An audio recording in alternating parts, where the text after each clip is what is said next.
success happens over the course of a lifetime. You Mm. want to be a happy, healthy 20-year-old, but you also want to be a happy, healthy 30, 40, 50, 60-year-old. And that's going to take time. And you're going to be in lots of different careers over the course of your lifetime. You're going to be, with lots of different friends and peers over the course of your lifetime. And it is a problem, as you said, with social media, that we only see sort of like the happy, lifestyle, and it makes you feel inadequate. Mm-hmm. And I mean, I say this in my talks. It used to be that we didn't know when we weren't invited to a party, right? You would maybe hear about people talking about it at school, but you're like, I don't know. Now, you not only do you know, you see it playing out in front of you, right? Often on the social media posts. And that's so hard when you're 12 or 13 or 14, or when you're 22 or 23, and you have this feeling of being left out. So we're challenging that really narrow notion of success. We're saying, think more broadly, that success is really about, bottom line, health first. That has to come first. If you're not sleeping, if you're depressed, if you're anxious, if you've got issues with disordered eating, if something's going on in your family that's causing a lot of stress and worry, or in your job or at your school, you have to deal with these things first. They're going to impact everything else. You can't just say, I'll just push through it.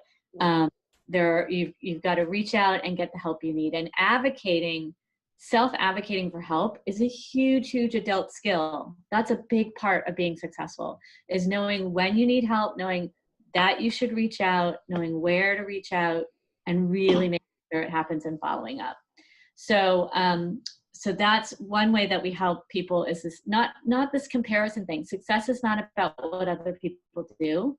Success is what's right for you, your path, and it's over the course of a lifetime. You're not going to snap your fingers and be successful the day you graduate from X college, or where you get into college doesn't mean that your life is set. It's so there you can.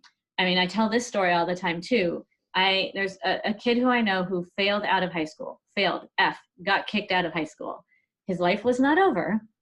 His dad basically said to him, okay, you're going to have to work construction or something for a little bit. And why don't you try a community college, which in the United States is a free college. You don't have money, or it's very, very inexpensive, and anyone can go. You don't have to apply to get in. So he went, and he ended up failing out of that too. He failed his classes. And again, dad, a little bit frustrated with him, but supportive, and said, okay, work some more, work a little bit more construction. Ends up trying a different community college, ends up realizing that he likes this one professor at the college, and which is university in the States. I know in Toronto, colleges are high schools. It's university. And he ends up doing well. And it turns out that he then transfers to the University of California at Santa Barbara, which is a really good university, because you can do that. You can go from community college and transfer to a 4-year school. And how do I know him? He's getting his Ph.D. at Stanford. This is a kid who failed out of high school. He failed out of community college, but here he is years later studying this thing that he really loves. And he would have never found it. He says he would have never found his passion for that if he hadn't gone through all those failures. And you hear those stories all the time. So one door closes, another door opens. Don't get the grade you want on your English test. It doesn't mean that your life is over. You don't get into the university that you want. Lots of paths are still open. There are people who haven't found the job or career that they like when they're 20 or 30, guess what? They're going to find something and be happy and passionate a little bit later. So it's not everything has to happen before you're 25. And I think that's kind of this myth that exists out there with millennials, and we're not sure why.